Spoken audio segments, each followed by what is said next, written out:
ಭಯೋತ್ಪಾದಕರಿಗೆ ಇವತ್ತು ಧರ್ಮ ಇಲ್ಲ ಅಂತ ಬಾಯ್ ಬಡ್ಕೊಳ್ತಾ ಇದ್ರಂತಲ್ಲಪ್ಪ ಎಡಪಂಥೀಯರು ಮತ್ತು ಯಾರ್ಯಾರು ಅಲ್ಪಸಂಖ್ಯಾತರನ್ನ ಓಲೈಕೆ ಮಾಡೋರು. ಇವತ್ತು ನೀವೆಲ್ಲ ರೋಡಿಗೆ ಬನ್ನಿ, ಬರಲೇಬೇಕು ನೀವೆಲ್ಲ ರೋಡ್ಗೆ ಬಂದು ಮಾತಾಡಿ. ಇಲ್ಲ ಅಂತಂದರೆ ನೀವು ಮೂಗರು ಷಂಡ್ರು ಅಂತ ಒಪ್ಕೋಬೇಕು. ಮೋದಿಜಿ ಅವರು ಏನಿವತ್ತು ದಿಟ್ಟ ನಿರ್ಧಾರಗಳನ್ನು ತಗೊಳ್ಳೇಬೇಕು. UCC ಒಂದೇ ಅಲ್ಲ, NRCಯನ್ನು ಕೂಡ ಜಾರಿಗೆ ತಗೊಂಡ್ಬರ್ಬೇಕು. ಯಾವ್ಯಾವ ಅಕ್ರಮ ಬಾಂಗ್ಲಾದೇಶಿ ವಲಸಿಗರಿದ್ದಾರೋ, ಮ್ಯಾನ್ಮಾರ್ನಿಂದ ಬಂದಿರೋವಂಥ ರೋಹಿಂಗ್ಯಾ ಮುಸಲ್ಮಾನರಿದ್ದಾರೋ, ಪಾಕಿಸ್ತಾನದಿಂದ ಬಂದಿಲ್ಲಿರುವಂಥ ನುಸುಳುಕೋರಿದ್ದಾರೋ, ಇವ್ರನ್ನೆಲ್ಲ ಅಮಾನವೀಯವಾಗಿ ಒದ್ದು ಹೊರಗಡೆ ಹಾಕಿದಾಗ ಮಾತ್ರ ಈ ದೇಶ ನಿಶ್ಚಿಂತೆಯಿಂದ ನಿದ್ದೆ ಮಾಡುತ್ತೆ. ಇಲ್ಲಿ ಹಿಂದೂ ಸಮಾಜ ತುಂಬ ದಿಟ್ಟವಾದಂಥ ನಿರ್ಧಾರವನ್ನು ತಗೊಳ್ಳೇಬೇಕು. ಯಾಕೆ ಅಂತ ಹೇಳಿದ್ರೆ ಯಾವುದೇ ಸರ್ಕಾರ ಬಂದರೂ ಕೂಡ ಹಿಂದೂಗಳ ಪ್ರಾಣಕ್ಕೆ ಇವತ್ತು ಬೆಲೆ ಇಲ್ದಂಗೆ ಆಗೋಗಿದೆ. ಪತ್ನಿ ಕೇಳಿದ್ರೆ ನನ್ನನ್ನು ಕೂಡ ಕೊಂದ್ಬಿಡು ಅಂತ ಹೇಳಿದ್ರೆ, ಇಲ್ಲ ನಿನ್ನನ್ನು ಬಿಟ್ಬಿಡ್ತೀನಿ, ನೀನು ಹೋಗಿ ಮೋದಿಗೆ ಹೇಳುವಂಥ ದಾರ್ಶ್ಯವನ್ನು ಇವರು ತೋರ್ತಾರೆ ಅಂತ ಹೇಳಿದ್ರೆ ಇವ್ರಿಗೆ ಎಷ್ಟು ಧೈರ್ಯ ಇರಬೇಕು. ಎದುರಿಸ್ಬಿಟ್ಟು ಪ್ರವಾಸಿಗರ ಮೇಲೆ ಆಕ್ರಮಣ ಮಾಡಿದ್ರೆ ಅಮರನಾಥ ಯಾತ್ರೆ ಯಶಸ್ವಿಯಾಗಿ ನೆರವೇರಬಾರ್ದು ಅನ್ನುವಂಥ ಒಂದು ಷಡ್ಯಂತ್ರನೂ ಕೂಡ ಇದರಲ್ಲಿ ಅಡಗಿದೆ. ಹಾಗಾಗಿ ಅಮರನಾಥ ಯಾತ್ರೆಗೆ ಹೋಗೋಕ್ಕೆ ಯಾರೇನು ಎದುರ್ಕೊಂಡು ಕೂತ್ಕೊಳ್ಳೋಕ್ಕೆ ಹಿಂದೂ ಸಮಾಜ ಷಂಡತನವನ್ನು ಮೆರೆದಿಲ್ಲ. ಪ್ರಾಣ ಹೋದ್ರೂ ಪರವಾಗಿಲ್ಲ ಅಂತ ಹೋಗ್ತಾರೆ, ಅಮರನಾಥ ಯಾತ್ರೆಯನ್ನು ನೆರವೇರಿಸ್ಕೊಂಡೇ ಬರ್ತಾರೆ. ಕಾಶಿ ಕಿ ಕಳಾನ ಹೋತಿ, ಮಧುರಾ ಮಸ್ಜಿದ್ ಬನ್ ಜಾತಿ, ಅಗರ್ ಛತ್ರಪತಿ ಶಿವಾಜಿನ ಹೋತಿ, ಸುನ್ನತ್ ಹೋತಿ ಸಬ್ಕಿ ಅಂತ ಅವತ್ತೇ ಒಬ್ಬ ಕವಿ ಪುಂಗವ ಈ ಥರ ಹೇಳಿ. ಛತ್ರಪತಿ ಶಿವಾಜಿ ಮಹಾರಾಜರು ಅನ್ನೋರು ಒಬ್ಬರು ಹುಟ್ಟಿರಲಿಲ್ಲ ಅಂದಿದ್ರೆ ನಮ್ಮೆಲ್ಲರದು ಸುನ್ನತ್ ಆಗಿರ್ತಿತ್ತು. ಕಾಶಿಯಲ್ಲಿ ವಿಶ್ವನಾಥ ಇರ್ತಾ ಇರಲಿಲ್ಲ, ಮಥುರಾ ಮಸ್ಜಿದಿ ಆಗ್ತಾ ಇತ್ತು ಅಂತ. ಸೈಫುಲ್ಲಾ ಖಾಲಿದ್ ಅಂತ ಹೇಳುವಂಥ ಒಬ್ಬ ಕ್ರಿಮಿಯನ್ನು ಚೂ ಬಿಟ್ಟಿದ್ದಲ್ಲದೆ 26 ಫೆಬ್ರವರಿಯ ಒಳಗಡೆ ಕಾಶ್ಮೀರವನ್ನು ವಶಪಡಿಸ್ಕೊಳ್ತೀನಿ ಅಂತ ಇವನು ಖೈಬರ್ ಪಶ್ತೂನ್ಖಾ ಇದೆಯಲ್ಲ ಅಲ್ಲಿ ನಿಂತ್ಕೊಂಡು ಓಪನ್ ಆಗಿ ಭಾಷಣ ಮಾಡ್ತಾ ಇದ್ದಾನೆ. ಈತನೇ ಮಾಸ್ಟರ್ ಮೈಂಡ್ ಅಂತ ಇವತ್ತವರೆಗೂ ಹೇಳಲಾಗ್ತಾ ಇದೆ ಅಂತ ಪ್ರಶ್ನೆ. ಇವತ್ತು ಹಿಂದೂ ಪ್ರವಾಸಿಗರ ತಲೆಗೆ ಗುಂಡನ್ನು ಇಟ್ಟಂತಹ ಭಯೋತ್ಪಾದಕ ನಿಮ್ಮ ಭಾಷೆಯನ್ನು ಕೇಳಲಿಲ್ಲ, ನಿಮ್ಮ ಜಾತಿಯನ್ನು ಕೇಳಲಿಲ್ಲ. ಮತ್ತು ಅವನು ಕೇಳಿದ್ದ ಏಕೈಕ ಪ್ರಶ್ನೆ ಯಾವುದು ಅಂದರೆ, ನೀನು ಹಿಂದೂನಾ? ಶಾಂತಿ ಶಾಂತಿ ಶಾಂತಿ ಶಾಂತಿ, ಸಂವಿಧಾನದ ಸಂರಕ್ಷಕರು ಅಂತೇಳಿ ಬಿಂಬಿಸ್ಕೊಳ್ಳೋವಂಥ ಯಾರ್ಯಾರು ಇದ್ದೀರಾ ನೀವು ರಣಹೇಡಿಗಳು, ಬಂದು ಮಾತಾಡ್ರಿ ಆಚೆಗೆ. ಒವೈಸಿ ಬೆಂಕಿಗೆ ತುಪ್ಪವನ್ನು ಉಯ್ಯುವಂಥ ಈ ಕ್ರಿಮಿ ಘಟನೆಯನ್ನು ಖಂಡಿಸ್ತಾನಂತೆ. ನಾಚಿಕೆ ಆಗಬೇಕು ಇವನ ಮಕ್ಕಕ್ಕೆ. ಹಂಗಂದ್ರೆ ನಿನ್ನೆ ಮೊನ್ನೆ ಹೈದರಾಬಾದಲ್ಲಿ ಮಾಡಿದ್ದೇನು ಒವೈಸಿ ಸಾಹೇಬ ನೀನು? ನಿಮ್ಮಂಥವರೆಲ್ಲ ವೇಸ್ಟ್ ಈ ದೇಶದಲ್ಲಿ ಬದುಕಿರೋದು.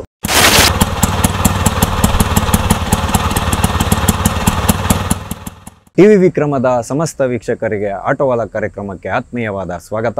ನಾನು ನಿಮ್ಮ ಜಯಂತ್ ಪಾಂಡೆ. ಸ್ನೇಹಿತರೆ, ಆಟೋವಾಲ ಕಾರ್ಯಕ್ರಮಕ್ಕೆ ನಾವಿಂದು ಆಯ್ದುಕೊಂಡಂತಹ ವಿಷಯ, ಜಸ್ಟ್ ಯು ಆರ್ ಎ ಕಾಫೀರ್.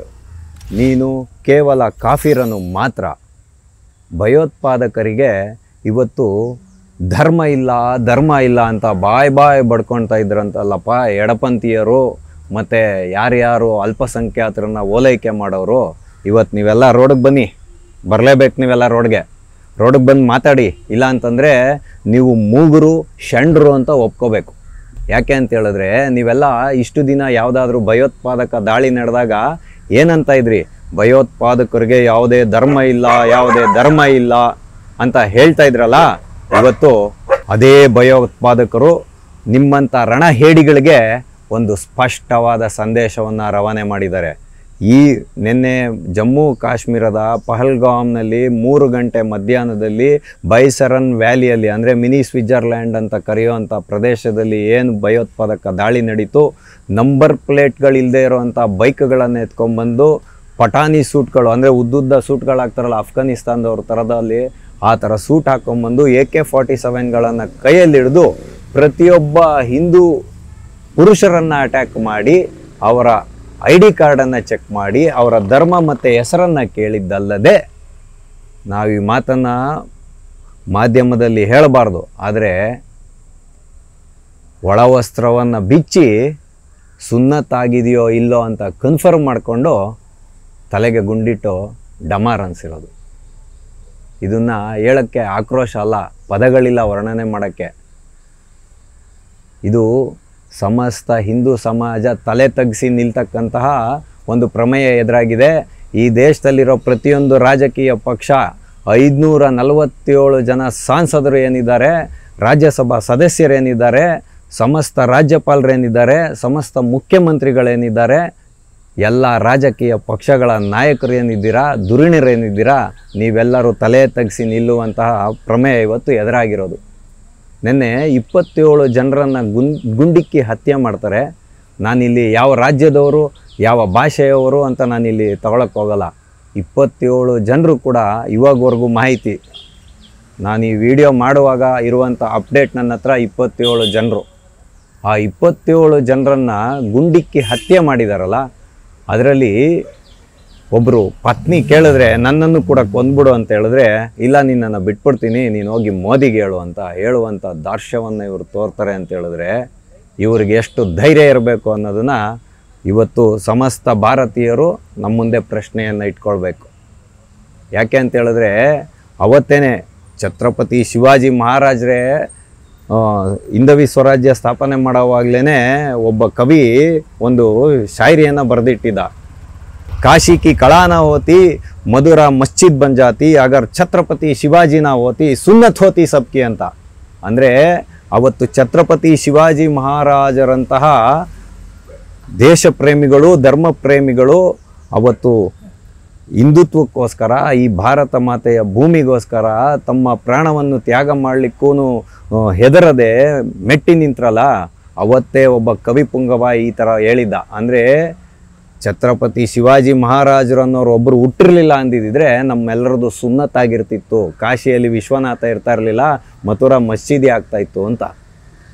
ಇವತ್ತು ಆ ಎಲ್ಲ ಮಾತುಗಳು ಹೊರಗಡೆ ಬರ್ತಾ ಇದೆ. ಅದೇ ಮುಖಾಂತರ ಇವತ್ತು ಘಟನೆಗಳು ಸಾಬೀತಾಗ್ತಾ ಇರ್ತಕ್ಕಂಥದ್ದು. ಈ ಘಟನೆ ಏನು ಸುಮ್ಮನೆ ನಡೀತಾ ಇಲ್ಲ ಸ್ವಾಮಿ.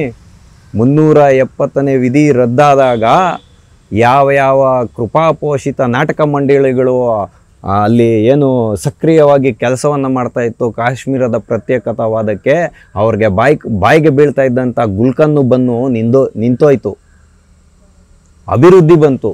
ಕಾಶ್ಮೀರದ ಮೂಲ ನಿವಾಸಿಗಳು ಅಲ್ಲಿ ಇವಾಗ ಏನಿದ್ದಾರೆ ಅವರೆಲ್ಲರೂ ಅವ್ರಿಗೊಂದು ಗಣನೆಗೆ ಬಂತು, ಇಲ್ಲಿ ಅಭಿವೃದ್ಧಿ ಚೆನ್ನಾಗಿ ಆಗ್ತಾ ಇದೆ, ನಾವು ಭಯೋತ್ಪಾದನೆಯಲ್ಲಿ ತೊಡಗಿಕೊಳ್ಬಾರ್ದು ಅಂತ. ಆಗ ಸಾಕಷ್ಟು ಜನ ಸಮರ್ಥಕರು ಈಗಲೂ ಇದ್ದಾರೆ ಕಾಶ್ಮೀರದಲ್ಲಿ. ಇವಾಗ ಒಂದು ಲಭ್ಯತೆ ಮಾಹಿತಿ ಪ್ರಕಾರ 11ರಿಂದ 12 ಸಾವಿರ ಜನ ಈ ಕಲ್ಲೆಸೆತ ಮಾಡೋರನ್ನು ಬೆಂಬಲಿಸುವಂತಹ ಪ್ರತ್ಯೇಕತಾವಾದಿಗಳು ಇನ್ನೂ ಸಕ್ರಿಯರಾಗಿದ್ದಾರೆ ಅಂತ ಹೇಳುವುದು ಈವರೆಗಿನ ಮಾಹಿತಿ. ಯಾವಾಗ ಪ್ರವಾಸೋದ್ಯಮ ಮತ್ತು ಪುನಶ್ಚೇತನಗೊಳ್ತೋ ಇವ್ರಿಗೆಲ್ಲ ಒಳ್ಳೆ ಆದಾಯ ಬರಲಿಕ್ಕೆ ಶುರುವಾಯಿತು. ಕಾಶ್ಮೀರದಲ್ಲಿ ಮೆತ್ತಗೆ ನೆತ್ತರಿನ ಕಲೆಗಳೇನಿತ್ತು ಅಳಿಸಿ ಹೋಗ್ಲಿಕ್ಕೆ ಶುರುವಾಯಿತು. ಇದನ್ನು ಕಂಡು ಮಮ್ಮಲ ಮರಗಿದಂಥ ಪಾಕಿಸ್ತಾನಕ್ಕೆ ಇವತ್ತು ಗಾಂಧಾರಿ ಮೆಣಸನ್ನು ಅರೆದು ಇಡಬಾರದ ಜಾಗಕ್ಕೆ ಇಟ್ಟಂಗಾಗಿದೆ. ಅದಕ್ಕೆ ಇವತ್ತು ಸೈಫುಲ್ಲಾ ಖಾಲಿದ್ ಅಂತ ಹೇಳುವಂಥ ಒಬ್ಬ ಕ್ರಿಮಿಯನ್ನು ಚೂ ಬಿಟ್ಟಿದ್ದಲ್ಲದೆ 26 ಫೆಬ್ರವರಿಯ ಒಳಗಡೆ ಕಾಶ್ಮೀರವನ್ನು ವಶಪಡಿಸ್ಕೊಳ್ತೀನಿ ಅಂತ ಇವನು ಖೈಬರ್ ಪಶ್ತೂನ್ದ ಇದೆಯಲ್ಲ ಅಲ್ಲಿ ನಿಂತ್ಕೊಂಡು ಓಪನ್ ಆಗಿ ಭಾಷಣ ಮಾಡ್ತಾ ಇದ್ದಾನೆ. ಈತನೇ ಮಾಸ್ಟರ್ ಮೈಂಡ್ ಅಂತ ಇವತ್ತವರೆಗೂ ಹೇಳಲಾಗ್ತಾ ಇದೆ. ಈಗಾಗಲೇ ಅನಂತ್ನಾಗ್ನ ಬಾರಾಮುಲ್ಲಾ ಪ್ರದೇಶದಲ್ಲಿ ಸಾಕಷ್ಟು ಶಸ್ತ್ರಾಸ್ತ್ರಗಳನ್ನು ವಶಪಡಿಸ್ಕೊಂಡು ಇಬ್ಬರು ಉಗ್ರರನ್ನು ಬೇಟೆಯಾಡುವ ಕೆಲಸಕ್ಕೆ ಸೇನೆ ಮುಂದಾಗಿರ್ತಕ್ಕಂಥದ್ದು ಈ ವಿಡಿಯೋ ಮಾಡುವಾಗ. ಆದರೆ ಇವತ್ತು ಯಾವುದೇ ರಾಜಕೀಯ ಪಕ್ಷ ಇರ್ಬೋದು, ನಾನು ಈ ಮುಖಾಂತರ ಏನು ಇಚ್ಛೆ ಪಡ್ತೀನಿ ಅಂತ ಹೇಳಿದ್ರೆ, ಸರ್ವಪಕ್ಷದ ಸಭೆಯನ್ನು ಕರೀರಿ ಅಂತ ನಿಮ್ಮ ಸಾಂತ್ವನದ ಮಾತುಗಳು ನಮಗೆ ಬೇಕಾಗಿಲ್ಲ. ಗೃಹ ಸಚಿವರು ಈಗಾಗಲೇ ಕಾಶ್ಮೀರಕ್ಕೆ ತೆರಳಿದ್ದಾಗಿದೆ. ಅಲ್ಲಿ ಏನೇನು ರಕ್ಷಣಾ ಕಾರ್ಯಗಳನ್ನು ಮಾಡಬೇಕೋ ಸಕ್ರಿಯವಾಗಿ ಮಾಡೋದಕ್ಕೆ ಹೊರಟಿದ್ದಾರೆ. ಆದರೆ ಈ ಭಯೋತ್ಪಾದನಾ ಕೃತ್ಯಕ್ಕೆ ಯಾವ ರಾಜಕೀಯ ಪಕ್ಷವೂ ರಾಜಕೀಯ ಲೇಪನವನ್ನು ಕೊಡಬಾರ್ದು. ಭಯೋತ್ಪಾದಕರಿಗೆ ಕೊಡಬೇಕಾಗಿರೋವಂಥ ನ್ಯಾಯನಷ್ಟೇ ನೀವು ಕೊಟ್ಟರೆ ಸಾಕು. ಯಾಕೆ ಅಂತ ಹೇಳಿದ್ರೆ ಕಾಶ್ಮೀರದಲ್ಲಿ ಯಾವಾಗ್ಲೂ ಪ್ರಜೆಗಳನ್ನು ಗುಂಡಿನ ನಳಿಕೆಯ ಕೆಳಗಡೆ ಬದುಕ್ಸೋಕ್ಕೆ ಸಾಧ್ಯ ಇಲ್ಲ ಕಣ್ರಿ, ಸಾಧ್ಯ ಇಲ್ಲ. ಅದಕ್ಕೆ ಅಂತಲೇ ಸೇನೆಯನ್ನು ಸ್ವಲ್ಪ ಕಮ್ಮಿ ಮಾಡಿರ್ತಾರೆ. ಪರಿಸ್ಥಿತಿಗಳ ಅನುಕೂಲ ಅನಾನುಕೂಲಗಳನ್ನು ನೋಡಿಕೊಂಡು ಸೇನೆಯನ್ನು ಕಡಿತಗೊಳಿಸೋದು ಹೆಚ್ಚುಗೊಳಿಸೋದು ಮಾಡ್ತಾ ಇರಬೇಕಾಗುತ್ತೆ. ಆದರೆ ಈ ರೀತಿಯಾಗಿ ಗೋಸುಂಬೆತನ ಮೆರೆಯೋರು ಗೋಮುಖ ವ್ಯಾಘ್ರಗಳ ಥರ ಬಂದು ಸೇನೆಯ ಸಮವಸ್ತ್ರವನ್ನು ಧರಿಸಿ ಬಂದು ಅಮಾಯಕ ಪ್ರವಾಸಿಗರಲ್ಲಿ ಧರ್ಮವನ್ನು ಕೇಳಿ ಇವತ್ತು ತಲೆಗೆ ಗುಂಡಿಟ್ಟು ಡಮಾರ್ ಅನ್ನಿಸ್ತಾರೆ ಅಂತ ಹೇಳಿದ್ರೆ, ಈ ಊರು ಪ್ರತಿನಿಧಿಸ್ತಾ ಇದ್ದಾರಲ್ಲ ಇವತ್ತು ಧರ್ಮ, ಇದರಲ್ಲಿ ಮಾನವೀಯತೆ ಇದೆಯಾ ಅನ್ನೋಂಥ ಪ್ರಶ್ನೆನ ಪ್ರತಿಯೊಬ್ಬರು ಇಟ್ಕೊಳ್ಬೇಕು. 370ನೇ ವಿಧಿ ರದ್ದಾಗಿದ್ದಕ್ಕೆ, ರಾಣನನ್ನು ಗಡೀಪಾರು ಮಾಡಿದ್ದಕ್ಕೆ ಇವತ್ತು ರಾಜ್ಯದ ಸ್ಥಾನಮಾನವನ್ನು ಕೊಟ್ಟು ಚುನಾವಣೆ ಮಾಡಲಿಲ್ವಾ, ಶಾಂತಿ ನೆಲೆಸುವಂತೆ ಮಾಡಲಿಲ್ವಾ, ಅಭಿವೃದ್ಧಿ ಕಾಣಲೇ ಇಲ್ವಾ ಕಾಶ್ಮೀರ?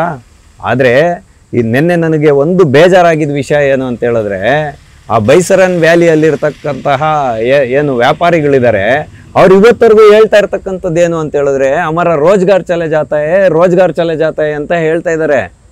ನಮ್ಮಲ್ಲಿ ಬರ್ತಕ್ಕಂಥ ಪ್ರವಾಸಿಗರನ್ನ ಬೇಟೆಯಾಡಬೇಡಿ, ನೀವು ಬಾಯಿ ಮುಚ್ಕೊಂಡು ತೆಪ್ಪಗಿರಿ, ಟೆರರಿಸಮ್ ಭಯೋತ್ಪಾದನೆ ಮಾಡಿದೆ ಅಂತ ಹೇಳುವಂಥ ಗಟ್ಸ್ ಕೂಡ ಅವರಲ್ಲಿ ಉಳಿದಿಲ್ಲ. ಅವರಿಗೆ ಅವರ ದುಡಿಮೆ, ಅವರ ಸಂಪಾದನೆ ಮುಖ್ಯ ಆಗುತ್ತೆ ಹೊರತು ಬರ್ತಕ್ಕಂಥ ಹಿಂದೂ ಪ್ರವಾಸಿಗರು ಪ್ರಾಣ ಅವ್ರಿಗೇನು ಮುಖ್ಯ ಅಲ್ಲ ಅನ್ನೋದನ್ನ ಸಂದೇಶ ಅವ್ರು ಕೊಡ್ತಾ ಇರೋದು. ನೆನ್ಪಿಟ್ಕೊಳ್ಳಿ, ಇಷ್ಟರಲ್ಲಾಗಲೇ ಅಮರನಾಥ ಯಾತ್ರೆ ಶುರುವಾಗಬೇಕು ಇನ್ನು ಸ್ವಲ್ಪ ದಿನದಲ್ಲಿ. ಅದಕ್ಕೂ ಕೂಡ ಇವರು ಹೊಂಚನ್ನ ಹಾಕಿ ಕುಳಿತಿರ್ತಕ್ಕಂಥದ್ದು.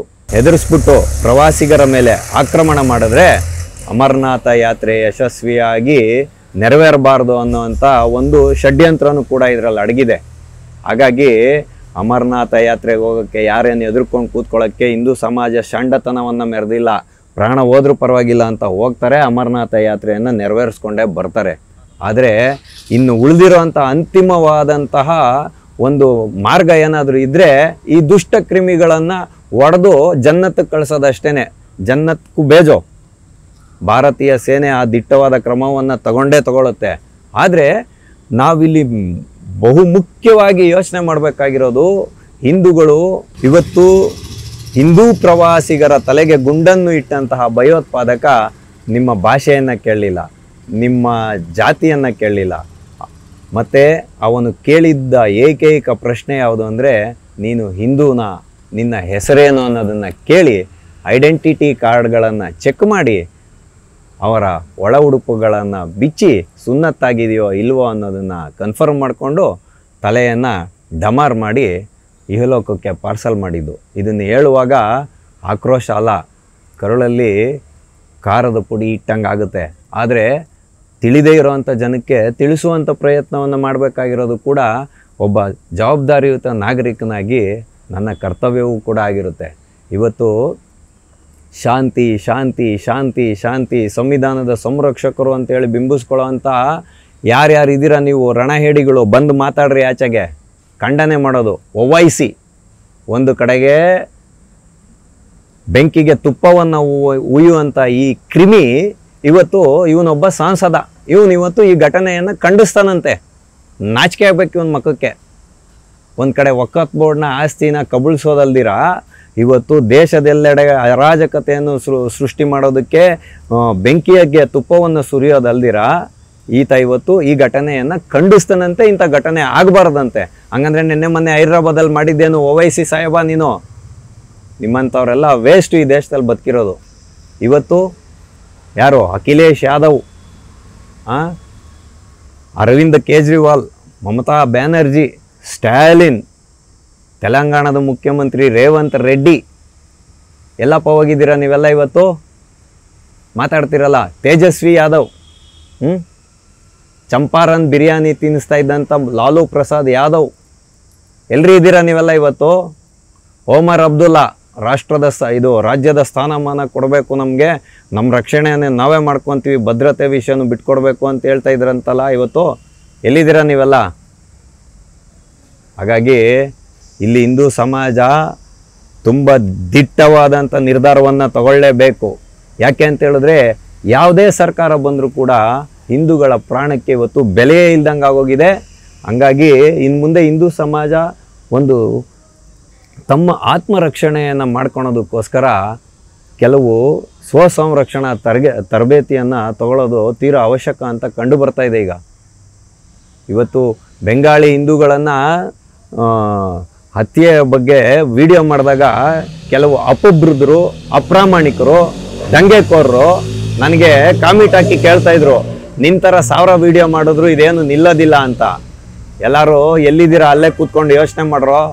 ನಾವು ಅದರಲ್ಲಿ ಕೆಲವರು ಹಿಂದೂಗಳು ಕೂಡ ಇದ್ದಾರೆ, ಇವ್ರ ಸಮರ್ಥನೆಗಳು. ನಾಚಿಕೆ ಆಗ್ಬೇಕಲ್ಲ ನಿಮಗೆಲ್ಲ. ನಾನು ಹೇಳ್ತಾ ಇದ್ದೀನಿ, ಬೈಬಾರ್ದು, ಆದರೆ ನಾಚಿಕೆ ಆಗಬೇಕು ನಿಮಗೆಲ್ಲ. ಯಾಕೆ ಅಂತ ಹೇಳಿದ್ರೆ ಬಂಗಾಳದ ಹಿಂದೂಗಳನ್ನು ರಕ್ಷಣೆ ಮಾಡ್ತಾರಂತೆ, ಆಟೋ ಎತ್ಕೊಂಡು ಹೋಗುವಂತೆಲ್ಲ ಮಾತಾಡ್ತಾ ಇದ್ರಲ್ಲ. ನನಗೂ ಹೊಟ್ಟೆ ಇದೆ, ನನ್ನ ಮನೆಯಲ್ಲೂ ಸಂಪಾದನೆ ಮಾಡಿ ನಾನು ನನ್ನ ಮನೆಯನ್ನು ಪೋಷಣೆ ಮಾಡಬೇಕು. ಆದರೆ ಈ ದೇಶ ಚೆನ್ನಾಗಿರಬೇಕು, ಇಲ್ಲಿನ ಧರ್ಮ ಜೀವಂತವಾಗಿರಬೇಕು ಅನ್ನೋದಕ್ಕೋಸ್ಕರನೇ ನನ್ನ ದುಡಿಮೆನ ಬದಿಗಿಟ್ಟು ಅರ್ಧ ಗಂಟೆ ನಾನು ರೆಕಾರ್ಡ್ ಮಾಡಿ ಹೋದರೆ ನನ್ನ ಸಂಪಾದನೆಯಲ್ಲಿ 100 ರೂಪಾಯಿ ಕಡಿಮೆ ಆದರೆ ನಾನೇನು ಸತ್ತೋಗೋದಿಲ್ಲ, ಇನ್ನೊಂದು ಅವರ್ ಎಕ್ಸ್ಟ್ರಾ ಡ್ಯೂಟಿ ಮಾಡಿ ದುಡಿತೀನರೋ. ಆದರೆ ಕೆಟ್ಟದಾಗ ಕಾಮಿಟ್ ಮಾಡೋ ಅಂಥ ಯಾರ್ಯಾರಿದ್ದೀರಾ ಅಪ್ರಬುದ್ಧರು, ನೀವು ತಿಳ್ಕೊಳ್ರಿ, ನಾಳೆ ದಿನ ನಮ್ಮ ಮನೆಯಲ್ಲಿರೋ ಅಂಥ ಮಕ್ಕಳಿಗೋ ಇಲ್ಲ ನಮ್ಮ ಕುಟುಂಬ ವರ್ಗದವ್ರಿಗೋ ನಮ್ಮ ಸ್ನೇಹಿತರಿಗೋ ಇದೇ ರೀತಿ ಬಂದೂಕು ನೆತ್ತಿ ಮೇಲೆ ಬಂದಾಗ ಅದ್ರ ನೋವೇನು ಅಂತ ಗೊತ್ತಾಗುತ್ತೆ. ಯಾಕೆ ಅಂತ ಹೇಳಿದ್ರೆ ನಾನು 25 ವರ್ಷದಿಂದ ಈ ರಾಷ್ಟ್ರಕ್ಕೋಸ್ಕರ ಏನಾದರೂ ಮಾಡಬೇಕು ಅಂತ ಹಪ್ಪಪ್ಪಿಸೋ ಮನಸ್ಸಿರೋದಕ್ಕೇ ಇವತ್ತು ಈ ವಿಡಿಯೋ ಮಾಡಿ ನಿಮ್ಗೆಲ್ಲರಿಗೂ ಹೇಳ್ತಾ ಇರೋದು. ನಾನು ಯಾವತ್ತು ಕಾಮಿಟ್ಗೆ ರೀಕಾಮಿಟ್ ಹಾಕಲಿಲ್ಲ, ಏನು ಪ್ರಶ್ನೆ ಮಾಡಲಿಲ್ಲ. ಆದರೆ ಇವತ್ತು ಯಾರ್ಯಾರು ಭಯೋತ್ಪಾದನೆಯನ್ನು ಸಮರ್ಥನೆ ಮಾಡುವಂತಹ ಮನುಷ್ಯರು ನೀವಿದ್ದೀರಾ, ಆ ಪದನ ನಾನು ಬಳಸಕ್ಕೆ ಹೋಗಲ್ಲ. ಇವತ್ತು ಬಾಯಿ ಬಿಚ್ಚಿ ಮಾತಾಡಬೇಕು. ಮಾತಾಡಿದಾಗ ಮಾತ್ರ ನೀವು ನಿಜವಾದ ರಣಕಲಿಗಳು ಅಂತ ನಾನು ಒಪ್ಕೊಳ್ತೀನಿ. ವಿರುದ್ಧವಾಗಿ ಮಾತಾಡ್ಬೇಕು, ಭಯೋತ್ಪಾದನೆ ವಿರುದ್ಧ. ಅದು ತಾಕತ್ತಂದರೆ. ಸುಮ್ಮನೆ ಎಲ್ಲನೂ ಸಮರ್ಥನೆ ಮಾಡಿಕೊಂಡು ಇವತ್ತು ದೇಶನ ಒಂದು ಕಸದ ಬುಟ್ಟಿ ಮಾಡಿಕ್ಕಿದ್ದೀರಾ. ಮೋದಿಜಿ ಅವರು ಏನಿವತ್ತು ದಿಟ್ಟ ನಿರ್ಧಾರಗಳನ್ನು ತಗೊಳ್ಳೇಬೇಕು. UCC ಒಂದೇ ಅಲ್ಲ, NRC ಅನ್ನು ಕೂಡ ಜಾರಿಗೆ ತಗೊಂಬರ್ಬೇಕು. ಯಾವ್ಯಾವ ಅಕ್ರಮ ಬಾಂಗ್ಲಾದೇಶಿ ವಲಸಿಗರಿದ್ದಾರೋ, ಮ್ಯಾನ್ಮಾರ್ನಿಂದ ಬಂದಿರೋವಂಥ ರೋಹಿಂಗ್ಯಾ ಮುಸಲ್ಮಾನರಿದ್ದಾರೋ, ಪಾಕಿಸ್ತಾನದಿಂದ ಬಂದಿಲ್ಲಿರೋವಂಥ ನುಸುಳುಕೋರಿದ್ದಾರೋ, ಇವ್ರನ್ನೆಲ್ಲ ಅಮಾನವೀಯವಾಗಿ ಹೊರಗಡೆ ಹಾಕಿದಾಗ ಮಾತ್ರ ಈ ದೇಶ ನಿಶ್ಚಿಂತೆಯಿಂದ ನಿದ್ದೆ ಮಾಡುತ್ತೆ ಅನ್ನೋ ವಿಷಯನ ಸಮಸ್ತ ಹಿಂದೂ ಸಮಾಜದ ಮುಂದೆ ಇಡೋದ್ರ ಮುಖಾಂತರ ಯು ಆರ್ ಎ ಜಸ್ಟ್ ಕಫೀರ್ ಅಂತೇಳುವಂಥ ಸಂದೇಶವನ್ನು ಭಯೋತ್ಪಾದಕರು ಕೊಟ್ಟಿದ್ದಾರೆ. ಹಂಗಾಗಿ ನಿಮ್ಮ ಜಾತಿ, ಮತ, ಸಂಪ್ರದಾಯ, ವ್ಯಕ್ತಿಗತ ದ್ವೇಷ, ರಾಜಕೀಯ ಪಕ್ಷದ ಭೇದ ಭಾವ ಎಲ್ಲ ಮರೆತು ಒಗ್ಗೂಡಿ ಕಾಶ್ಮೀರದ ಭಾರತ ಮಾತೆಯ ಮುಕುಟ ಏನಿದೆ ಕಾಶ್ಮೀರ, ಅದು ಯಾವತ್ತು ವಿಜೃಂಭಿಸ್ತಾ ಇರಬೇಕು. ಆ ಒಂದು ದೃಷ್ಟಿಗೋಸ್ಕರನಾದರೂ ಸಮಸ್ತ ಹಿಂದೂ ಸಮಾಜ ಒಂದಾಗಬೇಕು ಅನ್ನೋ ಒಂದು ಸಂದೇಶವನ್ನು ಇದ್ರ ಮುಖಾಂತರ ಇಡೋದ್ರ ಮುಖಾಂತರ ಈ ಭಯೋತ್ಪಾದನೆಯ ಹೊಣೆ ಹೊತ್ತಿರತಕ್ಕಂಥದ್ದು ಲಷ್ಕರ್-ಎ ತೊಯ್ಬಾದ ಉಪಸಂಘಟನೆ ಆಗಿರತಕ್ಕಂತಹ ದ ರೆಸಿಸ್ಟೆಂಟ್ ಫ್ರಂಟ್ ಅಂತೆ. ನೋಡ್ರಿ, ಸಂಘಟನೆ ಒಂದು, ಉಪಸಂಘಟನೆ ಒಂದು. ಯಾಕೆ ಅಂತ ಹೇಳಿದ್ರೆ ಸಂಘಟನೆಯ ಬಾಲವನ್ನು ಎಡೆಯನ್ನು ಮುರಿದಾಗ ಮಾತ್ರ ಇಂಥ ಬಾಲಗಳು ಆಚೆ ಬರ್ತಕ್ಕಂಥದ್ದು.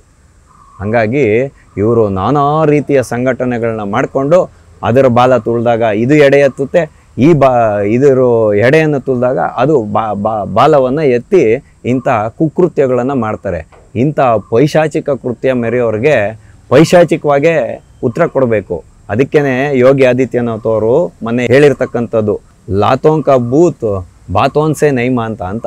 ಅಂದರೆ ದಂಡದಿಂದ ಹೇಳ್ಬೇಕಾಗಿರೋದನ್ನು ಮಾತಿಂದ ಕೇಳಲ್ಲ ಅಂತ. ಭೂತದ ಬಾಯಲ್ಲಿ ಭಗವದ್ಗೀತೆ ಬಂದಂಗೆ ಆಗ್ಬಿಡುತ್ತೆ ಇವ್ರಿಗೆಲ್ಲ ಸಮರ್ಥನೆ ಮಾಡೋಕ್ಕೆ ಹೋದರೆ.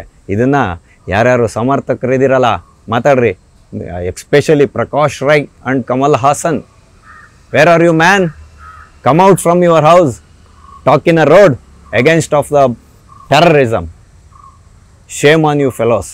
ಯಾರು ಈ ಭಯೋತ್ಪಾದನಾ ದಾಳಿಯಲ್ಲಿ ಅಸುನೀಗಿದಾರೋ, ತಮ್ಮ ಜೀವವನ್ನು ತೆತ್ತಿದಾರೋ ಅವ್ರಿಗೆಲ್ರಿಗೂ ಭಗವಂತ ಆತ್ಮಕ್ಕೆ ಶಾಂತಿಯನ್ನು ಕರುಣಿಸಲಿ ಅಂತ ಒಂದೆರಡು ಹನಿ ಕಣ್ಣೀರನ್ನು ಹಾಕ್ತಾ ಇಂದಿನ ಕಾರ್ಯಕ್ರಮವನ್ನು ನಾವಿಂದು ಮುಗಿಸ್ತಾ ಇದ್ದೇವೆ. ಮುಂದೆ ಇಂತಹದ್ದೇ ಒಂದು ಕುತೂಹಲಕಾರಿಯಾದ ವಿಷಯದೊಂದಿಗೆ ನಾವೆಲ್ಲರೂ ಮತ್ತೆ ಭೇಟಿಯಾಗೋಣ. ಅಲ್ಲಿವರೆಗೂ TV ವಿಕ್ರಮವನ್ನು ಸಬ್ಸ್ಕ್ರೈಬ್ ಮಾಡುವುದರ ಮುಖಾಂತರ, ನಿಮ್ಮ ಸದ್ವಿಚಾರಗಳನ್ನು ಕಾಮೆಂಟ್ ಮಾಡುವುದರ ಮುಖಾಂತರ ಹಾಗೂ ಶೇರ್ ಮಾಡುವುದರ ಮುಖಾಂತರ ನಮ್ಮನ್ನು ಪ್ರೋತ್ಸಾಹಿಸಿ. TV ವಿಕ್ರಮ, ದೇಶ ನಿಮ್ಮ ಕೈಯಲ್ಲಿ. ಈ ಕಾರ್ಯಕ್ರಮ ನಿಮಗೆ ಇಷ್ಟ ಆಗಿದ್ದಲ್ಲಿ ಲೈಕ್, ಶೇರ್ ಹಾಗೂ ಕಮೆಂಟ್ ಮಾಡಿ. TV ವಿಕ್ರಮದ ಕಾರ್ಯಕ್ರಮಗಳನ್ನು ನಿರಂತರವಾಗಿ ವೀಕ್ಷಿಸಲು ಸಬ್ಸ್ಕ್ರೈಬ್ ಮಾಡಿ, ಬೆಲ್ ಐಕನ್ ಒತ್ತಿ.